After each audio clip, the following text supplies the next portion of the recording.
Could I ask a quick favour? If you're listening to this, please hit the subscribe button and the follow button. Like, share, rate, review the podcast. It helps more than you realise. My story actually stems from overseas. I was adopted when I was in 1990 by two English parents from Romania. So spent the first years of my life in an orphanage. The journey through my life versus the journey through business, they're very, very different. Very different types of things that I've had to navigate. I then went back to the orphanage, which I talked to you about, when I was 14, 15 years old, which for me resurfaced things that I didn't necessarily know were there, but then they came back. So I then started getting angry towards that, but I didn't know that I was being angry towards it. I was just being angry, just like spurts of anger.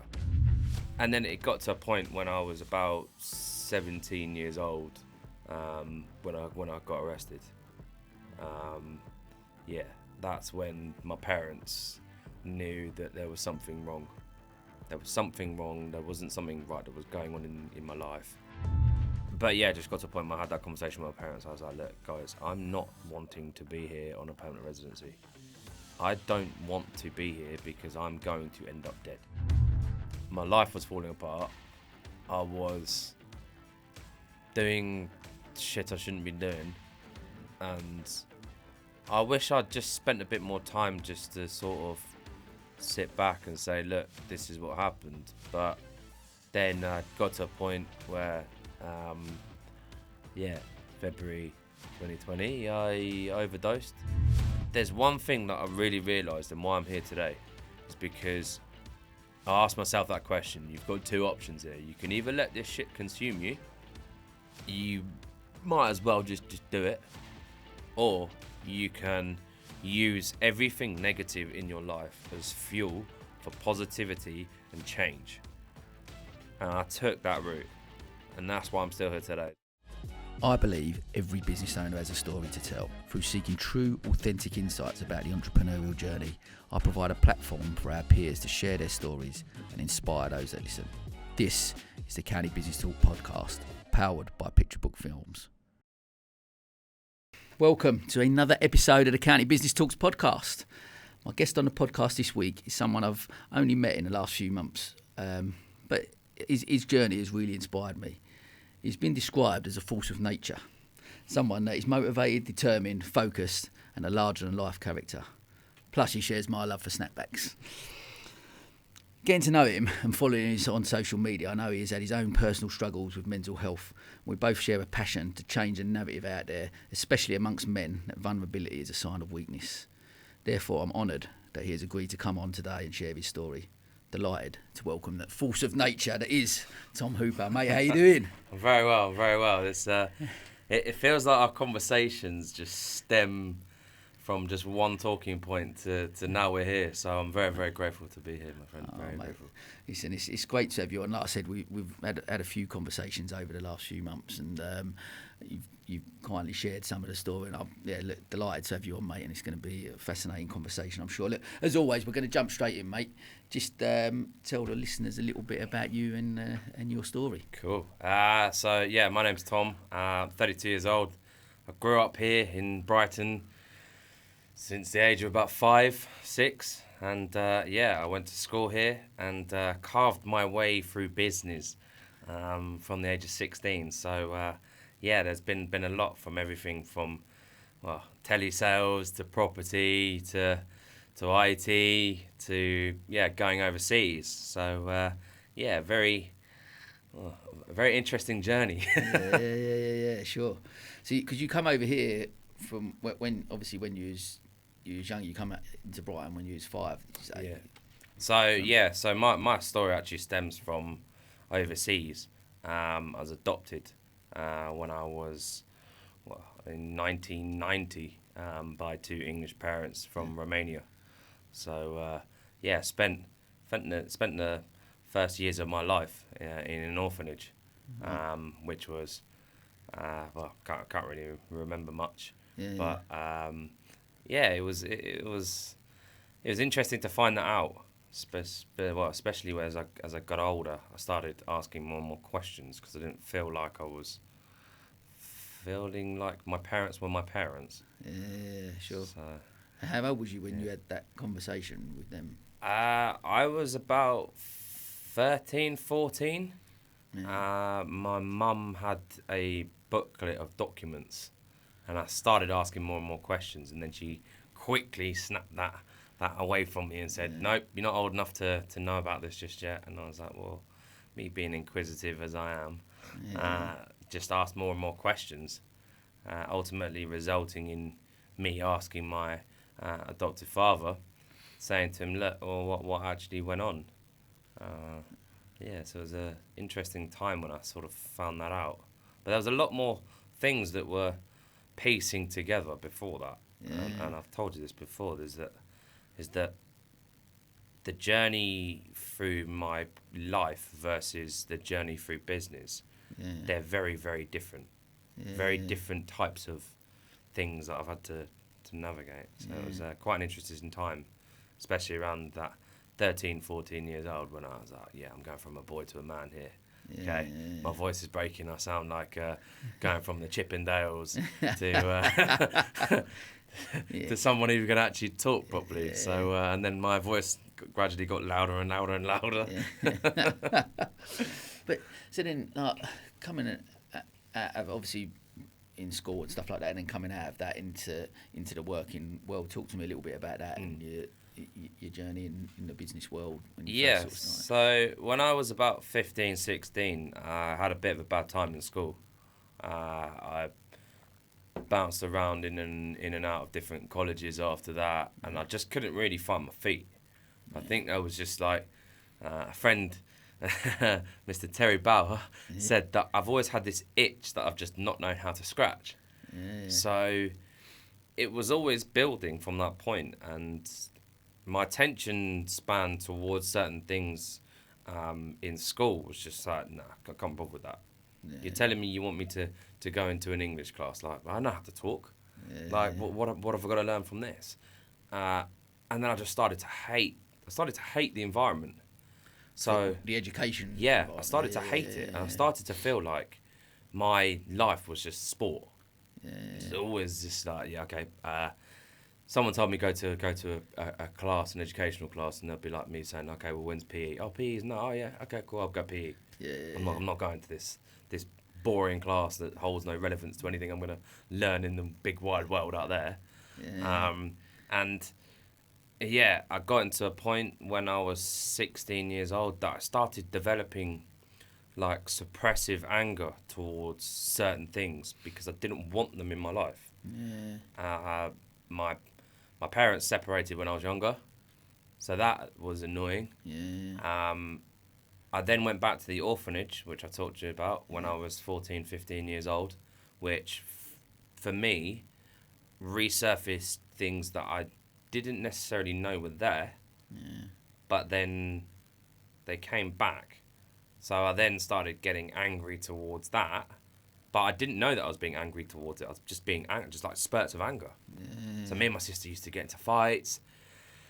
We'd throw spatulas at things. At one point I broke my arm, and me and my sister got into a fight, and I busted her lip. Okay, because kids fight. But then I had an older brother. I got into a fight with my sister. I'm thinking, oh my God, I've just smacked my sister in the mouth and made her bleed. I'm like, oh, this is something that shouldn't have happened. But because I saw red mist, because of things that were external factors that were happening, didn't necessarily know that this was happening at the time, because I was just getting annoyed. And then Mum would be like, you two stop fighting. And then I'll just literally just going like that. I was just like this ball of anger for some reason. And then it got to a point when I was about 17 years old, when I got arrested. That's when my parents knew that there was something wrong. There was something wrong. There wasn't something right that was going on in my life. What did you get arrested for?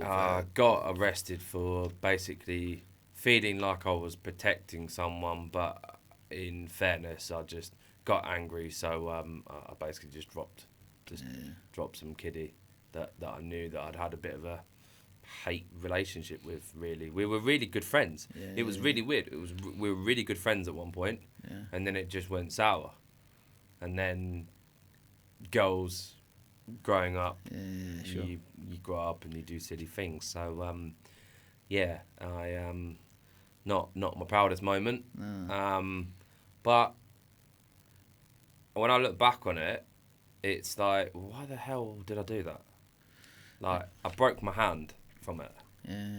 I broke my hand and literally was like, couldn't play rugby, couldn't do anything, just went into a depressive state, and I was like, nah, I can't do this. Did you, like, around, because that's a lot, you know, even just for in a mindset point of view at 16, 17, and to like listening to like an upbringing, knowing that you was an orphan, and then coming over here and learning about those that part, and like you say, all that anger that sort of that built up in it. Was there any? Did you seek therapy then, or speak to anyone then around that time? Mum tried to get like counselling. She kept on saying, "You need to see a counsellor. You need to see a counsellor." But then me being me, was like, "No, I'm bigger than the world. Don't need that. Don't believe in it. Don't think it was really something that was really an option when like in the early 2000s. Don't think it was as at the forefront of people's minds now than versus when it was. Yeah, sure. I started smoking weed just to sort of see whether or not I could actually... What, about 17? Yeah, so where I could actually like draw back from things and just sort of separate things a little bit. Yeah. So I thought that was the way to channel anger to then relax a bit, and I just started listening to... So like, my choice of music was probably preempting it. Like when you're listening to Tupac and American rappers and stuff, and you're sitting there, you're thinking, okay, great, you're not a gangster. Like, come on, you got to stop this. And then it was interesting times. Mum then realised that there was something that was going on. I didn't have that good a relationship with my father at that point. Which further on down the line, we got into some very heated discussions, which they didn't get violent, but to the point of where me and my father were like butting heads. I was like, no, you're a waste of space. I don't need you. But that was because I had other things going on. Got involved with some wrong people. Shouldn't have got involved with. Started. Again, drug related with that, well, or it was more the thing that I realised was that I had a hunger and a thirst for money. At that point, I realised that I needed to do something that was different. Where did that come from? Do you think that hunger for? Because I didn't have any when I was younger. Yeah, okay. So. And you felt like that would be, you don't want to be in that position. That would be the answer. I thought when I was that young. And you'll ask me a question later on, and I started laughing when you asked me this. When you asked me it, and when I was 18 years old, okay, my parents were separated. Life was weird. Life was very, very interesting. I bounced around from different colleges. I went to 2-3 different colleges, and I couldn't stay anywhere. I felt like I had to go. Why do you think that? Because like again, you alluded to earlier about the education system. You didn't like conforming to that, or was that the main reason for the moving around, or you just? I always found myself getting into trouble. That wasn't the first time I got arrested. Was probably an accumulation of about 2 or 3 other different things that had happened. Like when I was younger, when I ran away from home. I ran away from home, which was not really running away from home, which was packing your bags, running down the road to the park, and then sleeping under a tree. Like, well, who does that? Like, ludicrous. And then there was a point where I was like, do you know what? This isn't a life I'm supposed to be living. And then And then my drinking started getting worse, and then started doing more and more different drugs and trying to test the boundaries and thinking I was a superhuman, but in fact I wasn't. Is this around sort of still 18, 19, around that age? Yeah, so when I got to 21, so 21 was really a turning point for me. It was the last time my family, all 4 generations of my family, from my granddad, my dad, me, my sister, and my niece, there was 5 generations at the table. That was the last time that 5 generations were sat around a table, because I didn't want a big party for my 21st. I wanted all my family around a table and just my close friends. Okay, and that was the last time for me. Ever since that day, things just haven't been right. And then my granddad passed away, my nan passed away, and my dad obviously took it hard. But I'd actually spent a bit more time talking to my granddad as I grew up, because I just felt like I didn't get enough time to sort of learn from him. Yeah, but you had a good relationship with your granddad. Yeah. There were points where my granddad used to turn around and say, "Look, if you don't sort your shit out, you're gonna end up in a body bag." But he always taught me, he was like, "Look, if there's anything in life that you're gonna learn here from me today, is learn to be people's solution, not their problem." So, if you're gonna walk down the road thinking that you can solve everyone's problems, no, that's not what he meant. It's about building good relationships with people, and that you can actually be a solution to them. Because the people that are around you that share the same common interests are usually the people that you're going to learn from more. And then you're actually going to be, in turn, we're going to be talking, and you're going to be developing relationships that are going to help you both in life and business. Because there are no crossovers. Well, sorry, that's not the best way to put it. There are crossovers in life and work, because you should still be that same person. You shouldn't change to fit a mould. We spoke about this a few times, didn't we? About exactly that, like our core values as a person. I'll speak about it on the podcast a bit. Core values as a person almost need to align with our core values that we've got as a business. So because that has an impact on that, doesn't it? So you've got if they don't align, you're almost wearing a mask, or you're acting when you're at work. As opposed to, we've all been there, haven't we? We've all been there, exactly. But I think when we realise that, and you go, and especially since COVID, I think that's come out a little bit more. Ultimately, we've got to live our life true to ourselves, and then what we're doing in work or business has surely got to align with what we're doing as a purpose and our core values as a person as well. So that life and business do have an impact. And even from from what you post on social media and stuff.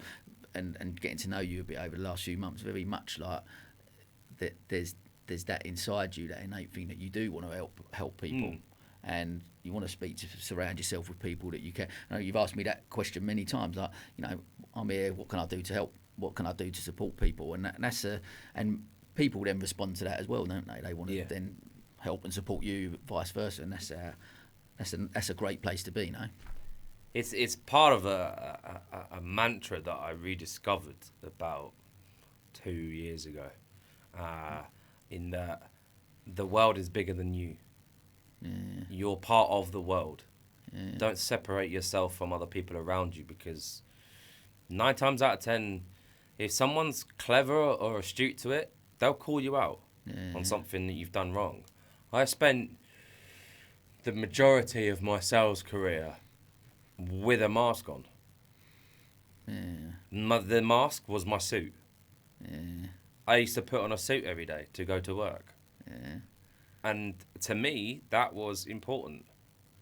You always had clean shoes.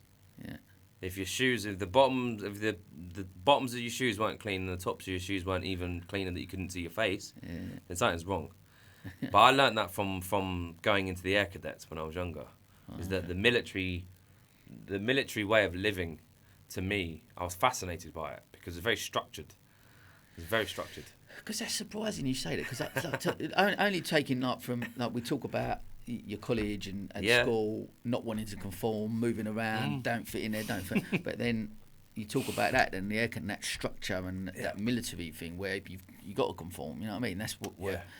So talk to me a bit about that then. What So I intrigued you was then 12, 13 years old. I had a friend of mine that was in the Air Cadets at the time, and we had a talk actually from one of the staff sergeants from Queen's Road, the courier's office, which I believe is still there. And I was fascinated by some of the videos, and so more importantly, the Marines. Yeah. Okay, I was fascinated by the fact of being on water, like being on water and just going in there and actually fighting for a cause, and actually having something to fight for. Yeah. And as I grew up, my love for sport just literally just got bigger and bigger. So it was my personal life going down one route where I was basically suffering with everything, but then I was doing my sport and everything else that was leveling it out. Yeah. So your sport was your outlet. it was my outlet. I swam for the region. I played rugby for the region. I didn't get to captain the region, and the warrant officer's reason as well was that we didn't want to put you in the spotlight and put pressure on you. Which they gave it to another guy, which I was like, do you know what? I'm really happy you've done that, because it's actually allowed me to play my game. And then I discovered obviously the other things, and it took me away. When I was 14, 15, my coach at my secondary school said that, you've got an opportunity that you could go far in sport. And by Loughborough was always the pinnacle. Loughborough was always the pinnacle. Now, not so much. But in terms of educational and the way that I loved sport and science, I was like, great. So I've got my one life, which is going over here. Like, you've got this little bad boy life going on. I'm like, what am I doing? And then my education's going there, my sport's going there, but my education was like sat in this like a hazy field. I was like, well, okay, where am I going? And then I just sort of realised, I was like, got to 15 years old, I was like, okay, I'm either going to end up one way or another. Body bag or going to go far. And then I went to a Marines careers meeting. I went down there without my mum, went down there without my parents, and I was like, I've got to do this. I've got to sit there. I've got to go in there. And they put me through this test, like this aptitude test, and I passed it. And then I freaked after the test. Freaked after it. Just panicked. Just like complete the test, sitting there. And then got home, and then Mum, obviously we got a letter through the door saying you passed, and Mum was like, what have you done? Like, she didn't know I'd done it. And I thought that was me, like, destined for the Marines. I actually thought it was, and then, so... But you didn't go down that? No, I didn't go down that route. And I regret it, because my granddad was in the Navy. Really? Yeah, so there was a tie. There was a tie to it. Dad went in the Navy, and some of the pictures I've looked at, they're hilarious. But I knew that, okay, great, there was something was happening here. Couldn't tell you what, but do you know what? If I went down that route, it probably would have served me good.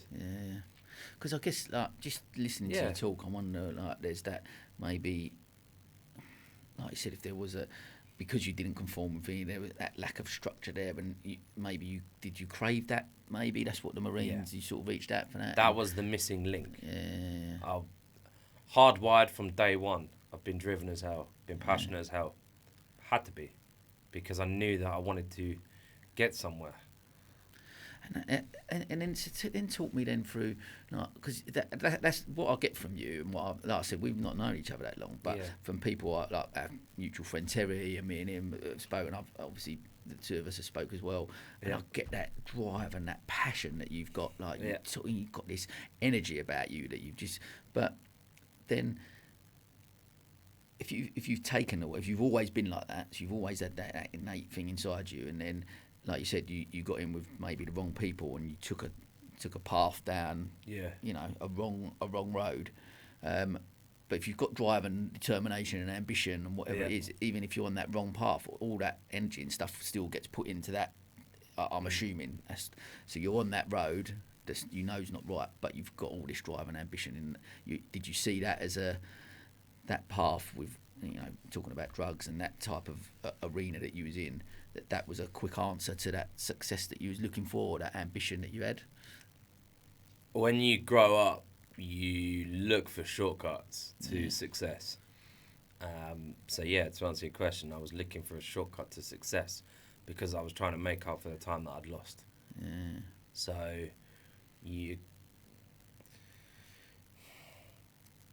there's journeys in life that people take and they know the reasons why they're taking them. I didn't know why I was taking them, but then when I look back on it, I was trying to shortcut.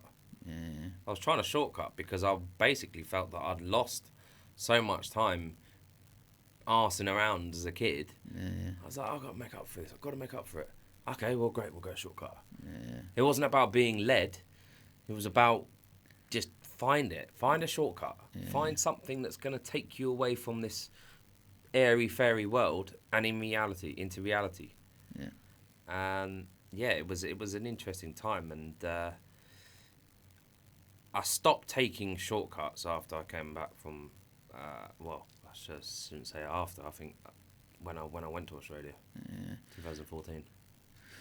So what then took you there? So you're in this environment here in your 20s, and like you said, surrounding from what you've sort of said offline and what I've learned about you within drug culture and but you decided then to what point that's in 2014 did you want to go, I've got to come out of that and go to Australia? What was it there? It was probably a lot earlier than that. It was something I'd been thinking about for about a year or two, but didn't really know how to tell my parents. It was a very odd one.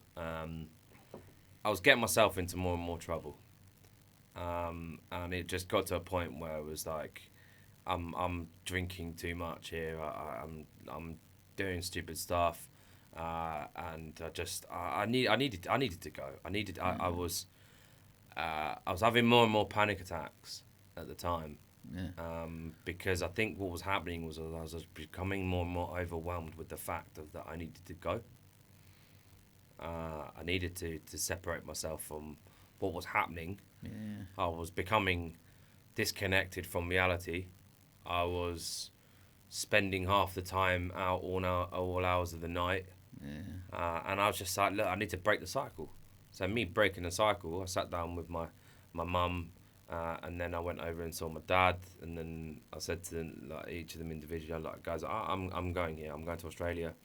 I'm going on a working holiday visa. I just need a year. I need a year just to break the cycle. Yeah. And then And how old was you then? So what that I was 23, 24, 23, 24. Okay. Yeah, 24. Yeah. Yeah. Yeah, it was. So, but even then, like at a young age, knowing that you're in this environment, know something needs to change. You've got to, and I guess to have that self-awareness even at that young age to go, this isn't right. This is not the path that I want to be on. Yeah. I'm on that wrong path. I need to take myself out of that. Yeah. And I guess the other side of the world's a good place to start now, I guess. Couldn't have gone any further. Yeah. Probably could have gone to Fiji. Sat on an island for a couple of months and then pondered life and did the old Tom Hanks. Cast away. If I do, try my bushcraft out there. Yeah. Because you went to Sydney, didn't you? Yeah. So initially, you thought max, like just as a working visa, so just max a few months. Didn't know anyone out there other than a friend of mine that I went to school with. Yeah. Said to him, look, mate, I'm coming out there. Like, I'll be out there. Day one, I got off the plane. Slept for 48 hours. Although sleeping on the plane, I slept amazing amounts. I didn't quite know why, but anyway. Yeah. And then I ended up living with with his mum for a bit after staying in a hostel for like 2 weeks. Oh, okay. It was a funny experience because the hostel that I stayed in first off was like just party central. I was like, okay, great, I can't be here. I can't be here long. I've got to get out. I've got to go and do some stuff. So when I woke up, I said to my mate, I was like, mate, I'm going to get a hire car. I'm going to get a hire car. What are you doing? And we drove the furthest north up this northern beaches to a place called Palm Beach. Yeah. I'd never seen anything so just untouched, Yeah. just as it was. Yeah. And we stopped off in a few places along the route, and yeah, it was like a really like nice experience just to be out there with a mate of mine that I'd known from school. Yeah. I grew up with his sister who was in my year, and he was a couple of years below me, and he obviously knew his mum from obviously through the years, and it was nice. I was just getting used to being out there. Yeah. And then late in 2014, it just started to, I was like, well, hold on a minute, I'm got to start doing things. Yeah. In March 2014, got a job in an IT company, so I need to take a step back a little bit. And within 3 months of being in that company, I got sponsored. Okay. I was like, So that opportunity crap. presented it. Yeah, I was like, oh crap, I'm here for 4 years now. Oh, great. Yeah. But at that time then, was that like? Yeah. Did you look at being sponsored? That was you enjoying it in Australia? You thought, yeah, this is great. Like 4 year, you wanted to stay there, or was it like, I don't want to go back yet? I'm in this environment now. Let's give this a go. What was your thought process around that time? I was living for the party. Really? I went into a dream world. Australia for me was like I was constantly on holiday. Well, okay. Yeah, I couldn't, even to this day, like even my friends that are over there now, Yeah. I talk to them from time to time, and they're like, oh, come back. I'm like, if I go back, I'm going to be stuck in that holiday mode still. Yeah. I can't get out of it. Because that though, like It's a tough one. From just from my understanding, obviously you're in this environment here where you want to get out of that sort of lifestyle, drinking, drugs, and whatever. You've gone to Australia, but you're saying then even in them 4 years over there, because of this type of lifestyle it was out there, that you didn't escape. It was just a different place that you was doing it. I was just literally doing the same things, just in a different country. There you are. Okay. And so I went into an IT job, and then I went into recruitment, like every expat does. And my initial few months, I was able to get into the swing of things. I was enjoying work. I was like enjoying great people. My visa stipulations then got transferred because I was looking at going on site to one of the companies I was working with in the IT space. But then they couldn't transfer it because I wasn't permanent resident and all this sort of stuff. So I ended up going into recruitment, and that's when my eyes got opened to, okay, you can make some serious money here. You can do well, but you've got to keep a lid on the drinking and the other stuff. And then when I got submersed in that world, that corporate world is not a nice place for someone who's got problems. Because what you start doing is you start blanketing the problems and the things that are bothering you with the problems that you've already got. What is the use in doing that?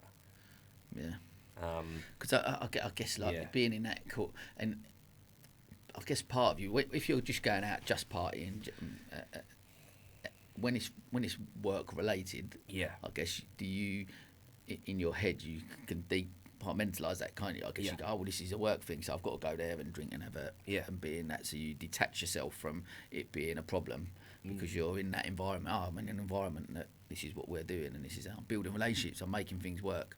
But it's part of that culture. Yeah, it's a vicious cycle.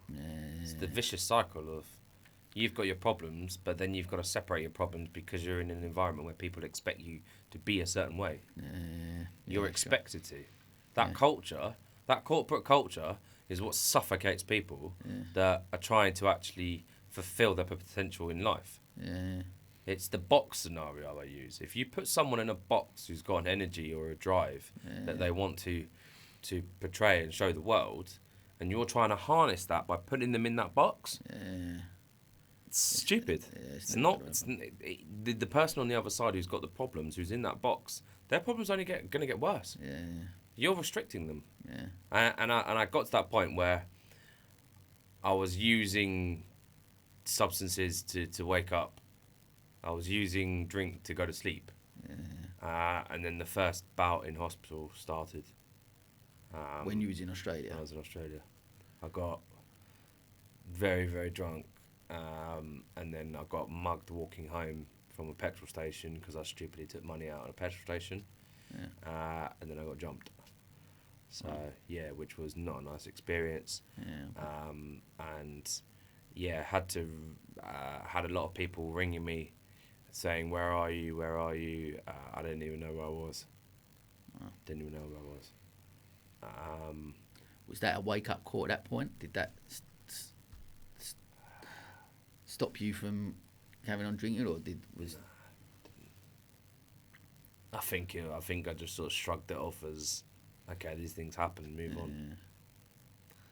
Naivety crept in. It does. It's and then housemates that I was living with, I noticed they started noticing things were getting worse.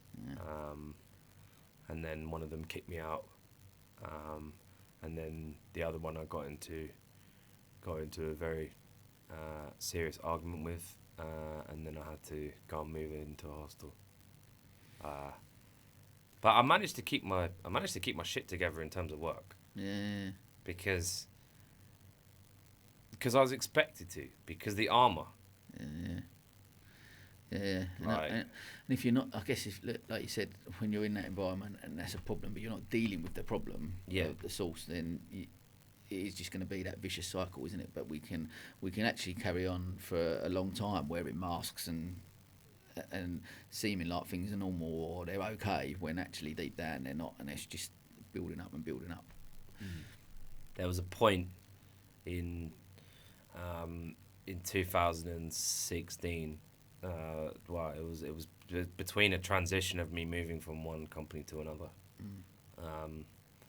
and I had a bit of a gap of obviously time, and that's where things started to really sort of, the penny started to sort of start falling into place. I ballooned like massively to like over 20 stone. Like, I was unhealthy. I wasn't sitting there like feeling like I am today, but I'm feeling healthy. I'm feeling internally okay. I'm feeling mentally, I'm feeling good, but there's different parts to it. But I think it's important to remember that I didn't think that I was human at that point for Australia. I didn't. I was in a holiday mode. I thought I was invincible. I was socialising with people that were great people. But I was just finding myself in situations where I shouldn't have been. And you ballooned up like that, and because you was in that environment, like sport had always been your outlet. Sport has always been your outlet. Yeah. You wasn't exercising. Wasn't playing sport then. And I had a point where I was like, I wasn't playing any sport. I was trying to sort of go to the gym, but all I was doing was just walking in like a ghost. It was just like, oh great, cool. I'm in a gym. I'm sat on a balcony, not really doing very much, and it was just like, okay, this isn't what I should be doing. And hindsight, looking back on it, I could have made something really, really good of it, but it was interesting. Still a wrong environment. So talk to me then, like, so go so with Australia. So that's come. You was out there sort of 4 years or so before. So what then made you decide to come back? What? I had a point in 2017 where I ended up back in hospital. Started coughing and puking blood. So basically I formulated stomach ulcers through my drinking and smoking and drugs and everything else. So basically I was just a really unhealthy fat person. Had a stomach ulcers and was basically just... in a bad way. I was in a bad way. And then I just told my parents what had actually been happening, and they knew about what had happened in terms of being mugged and things like that, and he was like, why didn't you go to the police? I was like, because of too much pride, I suppose. And I was like, oh, okay, great. Walking around like obviously in pain for quite a bit after that. It's a real experience. But just got to a point where I had that conversation with my parents. I was like, look, guys, I'm not wanting to be here on a permanent residency. I don't want to be here because I'm going to end up dead. And my parents and my closest friends in Australia were like, look, mate, you got to go home. Yeah. Like, you've got to go home. Your home isn't here. I discovered when I was out in Australia that I had family out there. So each Christmas I used to spend in Adelaide. My brother's in Adelaide. Yeah. So I used to spend a lot of time around Christmas with my cousins and their family and that. And yeah, I had a great time. At one point, I met someone that lived there, and I thought, okay, great, we might settle down. Yeah. But I was it's still in my own little world, and that sort of fizzled. But yeah, it was interesting at times. And then I said to my parents, I was like, do you know what? I'm going to come back with these memories. Came back in 2017, straight onto Mum's sofa. So she was like, oh, great, you're here. I'm like, yeah, I'm trying not to be here very long though. So you can't. So in 2000, you come back here. You're back in the UK. Yep. Living with your mum. Yep. What's the next part? Because I want to. Obviously, we're going to delve in a little bit about mental health and the real turning point, I guess, for you in sort of 2020. But talk to me just a little bit about coming back from Australia. Did you see Australia as a failure, or did you see it as a great experience, got what I needed out of it, and I've come back now, or a negative experience? How do you look upon that period of Australia? I used to think it was a failure. Yeah. And then as it got further and further down the line when I came back, I started taking away lessons from it. Yeah. And so the first one I realised was, okay, I am human, not Superman. Yeah. And that I do have value to help people. I took key things that I needed for my life and actually started thinking that they actually started using them as positives. So I flipped it a little bit. But 2017 was interesting because I didn't really understand what I wanted to do. I knew that along the way that if I was ever going to change lives, okay, great, let's look at sport. I was really I was on a health kick at that point. I literally was I went for a stage of dropping flipping 4.5 stone. And that point I was like, wow, okay, I can do this. And then I got my fitness qualifications and personal training stuff in 2012, I think it was. So I was like, okay, I'll put this to use now. Okay, I've actually got something here. You know a lot about sport, got the qualifications. Do something. So I went into personal training for a bit, and then I discovered my love for writing. Okay. So I reached out to a sports publication through using a piece of software that I was using to program for people. I went down the strength and conditioning route, which was quite nice because I wasn't just in a gym. I was actually looking at the sports-based methodologies and the sciences behind it, which I was fascinated by. Sure. And then I started writing for this publication called Train Heroic, and started basically sending them articles about so many different things, about how the landscape had changed. And then we obviously hit COVID, which wasn't great, and then how people could actually adapt their businesses so they could actually move them online.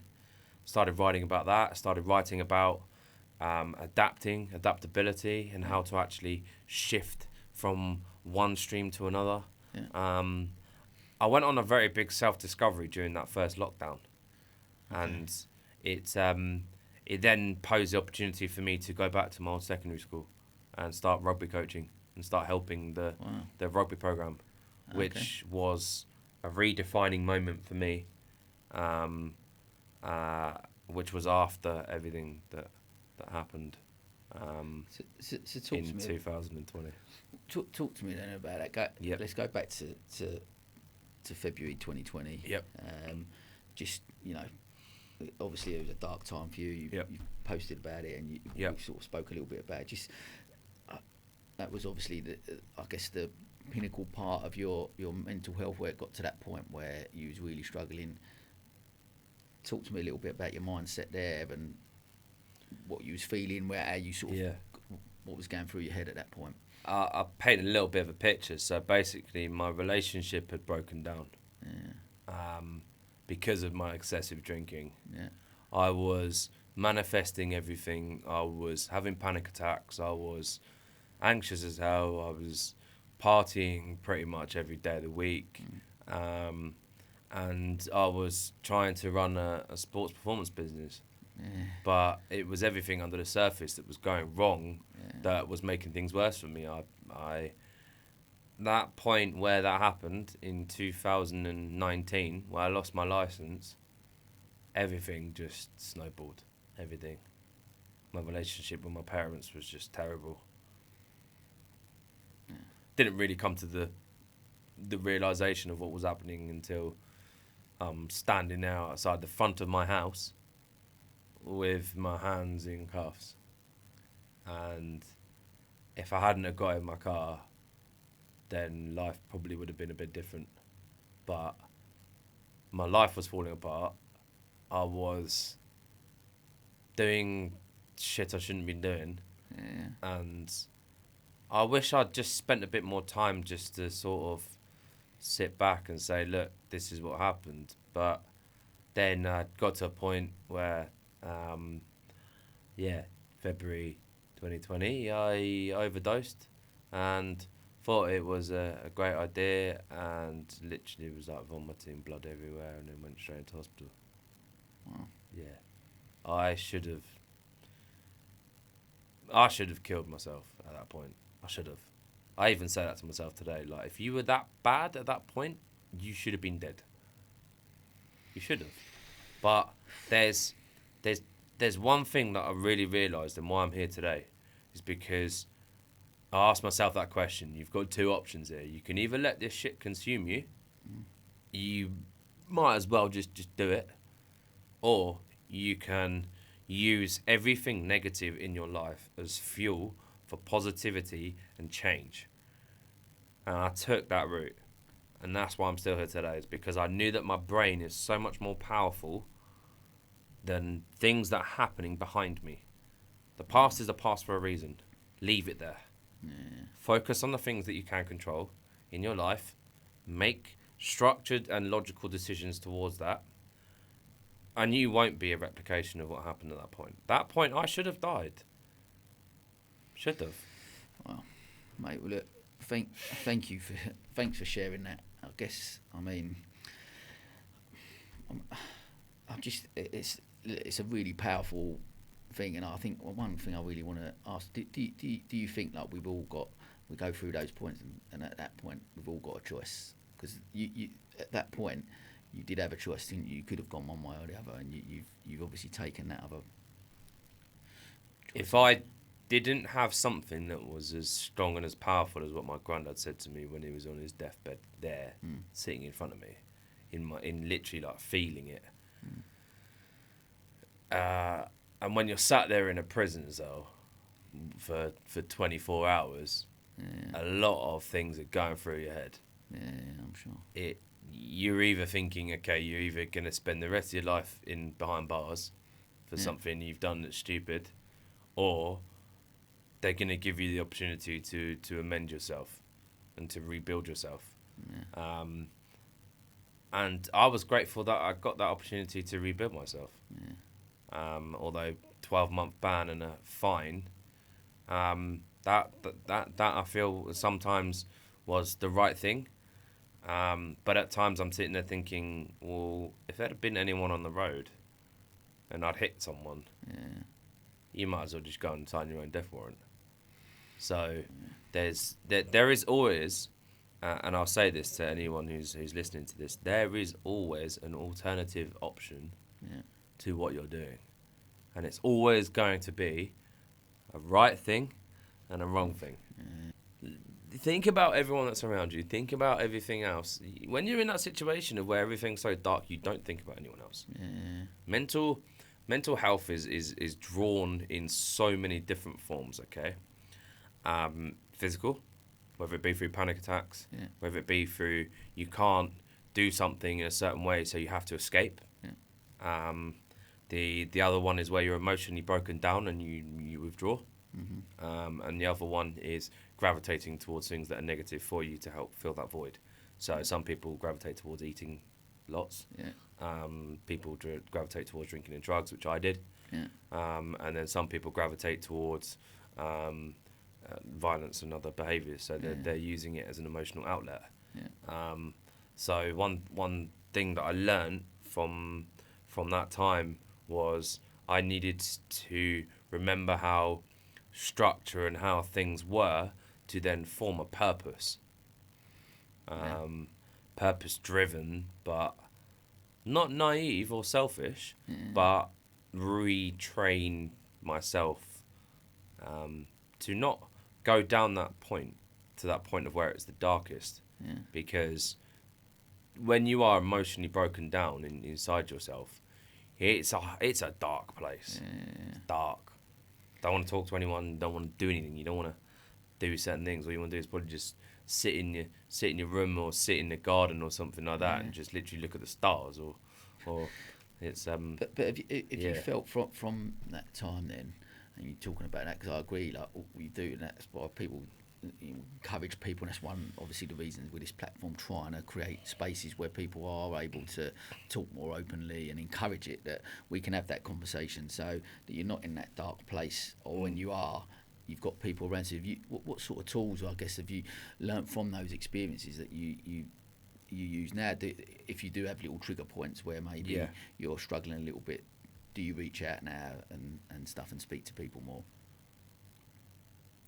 At first, I didn't. I wanted to sort of find my path. My parents at that point were very supportive through obviously my rehabilitation. My dad put me straight into therapy. Yeah, put me straight into therapy. He was like, no, you need to fix this. Yeah. And like I said, through the first lockdown, I went 18 months without drinking or smoking or doing drugs or anything. Yeah. I was writing loads. I was even teaching myself how to write research-based articles. Like, where did that come from? Yeah. But at that point, what it actually helped me do was actually to actually find a happy place. Yeah. And then one thing that I do right now is I actually have a morning routine. Every morning, I have the same routine. For me, it creates my day. Yeah.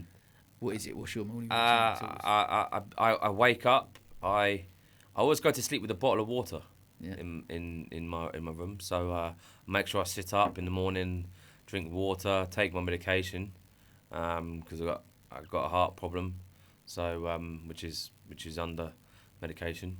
So I wake up, I do the usual stuff, shower, and then go downstairs and I make this thing called Italian eggs. So it's a recipe that I took from a fitness guy in Australia. I feel I'm gonna like this, mate. Yeah, so it was it's onion, diced mushrooms, diced peppers, and diced spinach. Put it all in a pan. Get some paprika, and then you go over it, and then you get some herbs, Italian herbs, and then sprinkle that all over it. I like to add a little bit of chili from time to time, just give it a little bit of that. And then whisk up 5 eggs, bosh it in a pan, mix it all around, put it in the oven for 15 minutes. Nice. And then I try not to drink coffee because it's not ideal for me. I'll end up going up through the roof. Yeah. It's something I do. And then I like to watch Sky Sports News in the morning. So nice. It's a nice little morning routine. I mix around with it. I mix around with it because sometimes what I do is I wake up, have water, and I go for a 30-minute walk across the park from my house. Yeah. So I'm able to then just put on a podcast for 30 minutes and then just move around. And that sometimes just helps me just sort of just say, okay, I'm in tune with you. Yeah. Okay, world, I feel you. I'm here. I'm switched off. I'm in that frame of mind. Here's where I am. Just letting the world know that I'm here. Is I've learned to become more in tune. Learn to become more in tune with yourself when you're in dark times, because what you'll do is you'll then start realizing the feelings and how it makes you feel. To then books, podcasts, audiobooks, talking to people became the fourth or fifth thing on the agenda for me, because I wanted to know what other people experienced. So I gravitated towards the informative route of helping, rather than the physical route of talking. But that's the biggest thing for me, is that if you can gravitate towards one resource that helps you, then you're not neglecting how you feel, but you're just letting yourself know that you feel this way. And I think, I guess, just listening to you talk, I guess it's like you say, everyone's different. So how we deal with our own mental health, everyone's different. But identifying what works for you, whether it is, like you say, a rigid morning routine. I know that's going to help me every single day. That's going to help me keep on the right path. If it's, I'll need to meet up and have a coffee and have a chat with someone on a regular basis, that's got to be, whether it be therapy or just friends, whatever that looks like. But ultimately, identifying for you what works for you and what helps you keep in line. Like you said, for you, it's podcast, informative stuff. You take on. Mental stimulation for me was one thing that I learned, that I struggled with. Attention deficit was one of the words that was springing around from time to time, and I was like, oh God. Do I have a mental stimulation problem? Yeah, I do. I have to be constantly doing something, but I know now how to measure what is all or nothing. Morning routine is great. Evening routine, great. It's during the day that where you can find your triggers, sort of, as I like to call it, that they rear themselves. So if you're not comfortable in a certain environment, remove yourself from that environment. If you're not comfortable with the way certain things are going during your week, change it. There's always certain things that you can do. It's setting boundaries, isn't it? It's being able to recognise, like you said, whatever that is recognising some triggers, things that you're not, if I put myself in an uncomfortable situation, that might trigger me to go down a different route, or, whereas if you're able to, again, back to identifying what works and what doesn't work for you, and that's that level of self-awareness, which obviously, I guess, since 2020 and rediscovery over the last couple of years is where you sort of got to, I guess. Yeah, there are times where you do have lapses. Yeah, we're like, don't ever think that it's okay, cool, you've done that, now you're fixed.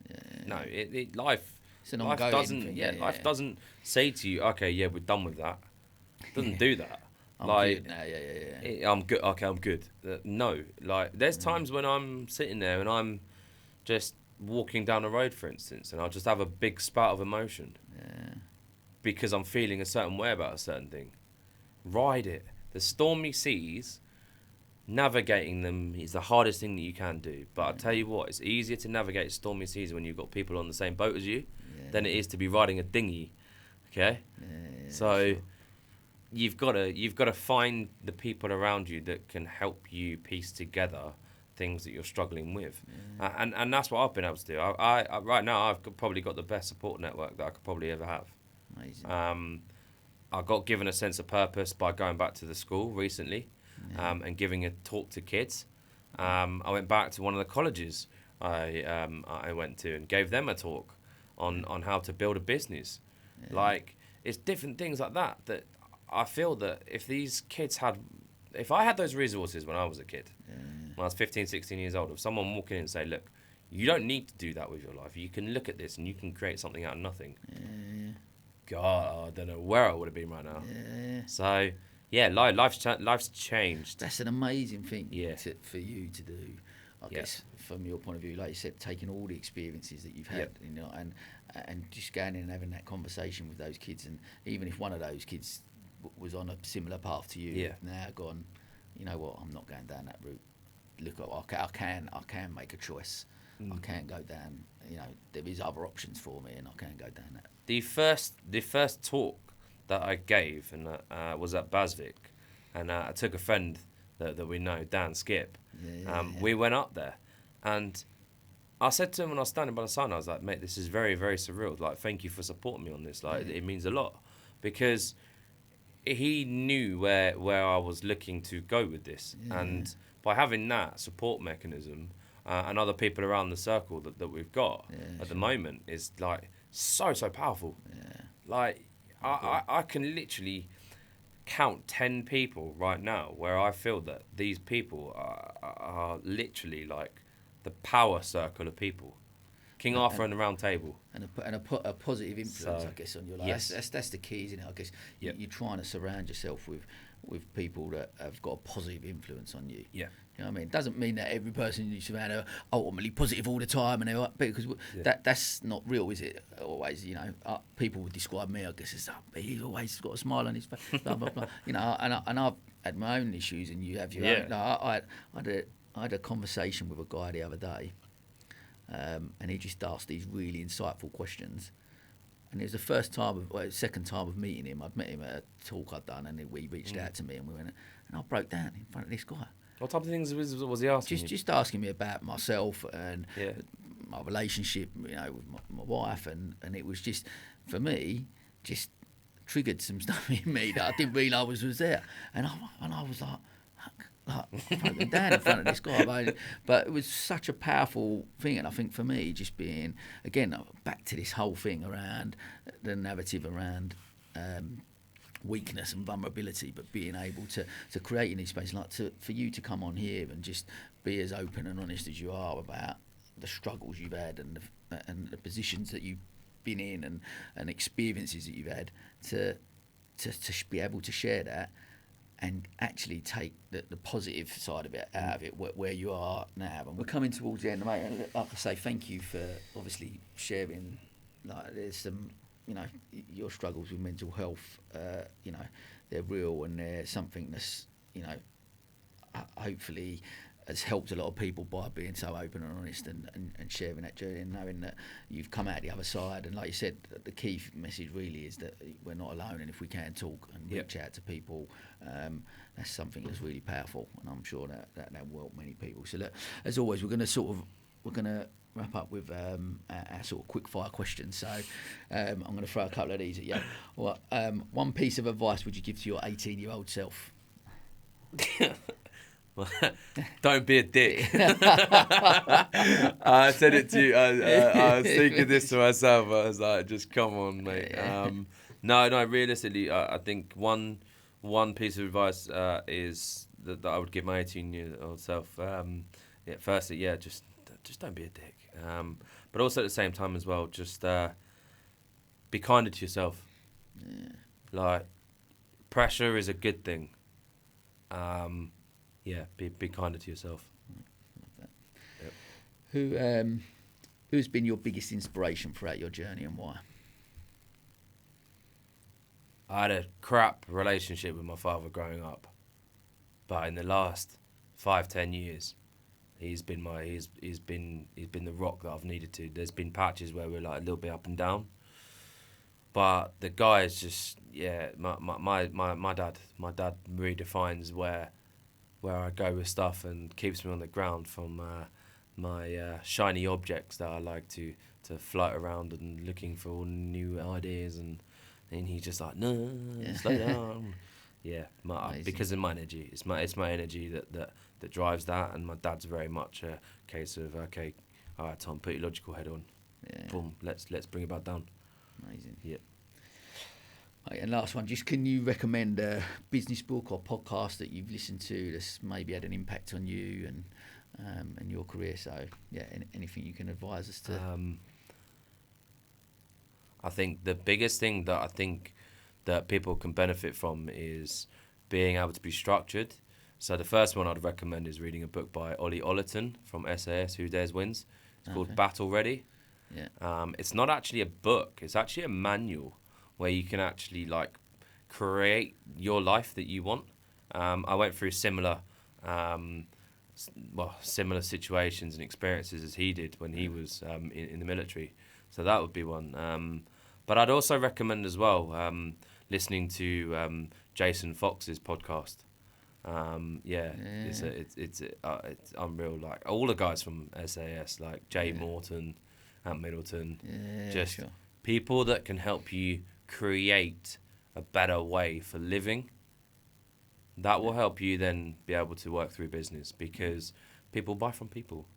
Great way to finish. Listen, and like I said, it's been brilliant, obviously, getting to know you the last few months. I like to say we've become really good friends, and it's such a powerful story that you've got in your journey, and I'm really grateful for you coming on and sharing that with me and obviously the listeners as well. So, mate, and listen, all the best with the new business as well. I wish you continued success. I know we're gonna support you as much as we can, and mate, I'm sure you're gonna go on to great things. So, mate, thanks again. It's been brilliant. No, brilliant. Thank you very much.